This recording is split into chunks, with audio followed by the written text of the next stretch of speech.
like to call the part of this segment Therapy with Hillary, if I may, because she's now going to become, she needs another role. Well, Mika, I'm happy to go to therapy with you anytime because clearly the pressure and the stress on our system, our country, our Constitution, our future is so intense for those of us who understand what's at stake. And I don't mean that in a derogatory way to others, but if you've been in this world as you and I have, and you've studied it and you've watched it, it is a very difficult time right now. Justice delayed is justice denied. And the people in our country, it looks as though, will most likely go to vote without knowing the outcome of these other very serious trials.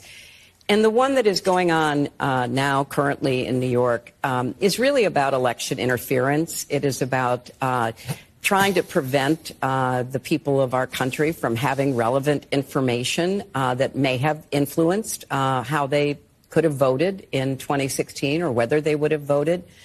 I think that the defendant, the former president, knew exactly what he was doing when he went to such great lengths to try to squash, bury, kill stories, pay off people, because he understood the electoral significance of them. So I think that this is not, though, about the past, because the other cases are about election interference. And he's practically promised us, if you listen to him at his rallies, you read his interview with Time magazine, that if he doesn't like the way the election turns out, he's going to do something again to try to prevent the lawful winner from taking office. I mean, I was Secretary of State traveling around the world on behalf of our country, trying to persuade leaders to believe in democracy, to believe in the peaceful transfer of power, to accept election results after appropriate challenges were made. And, Trump had all the time in the world to make those challenges, and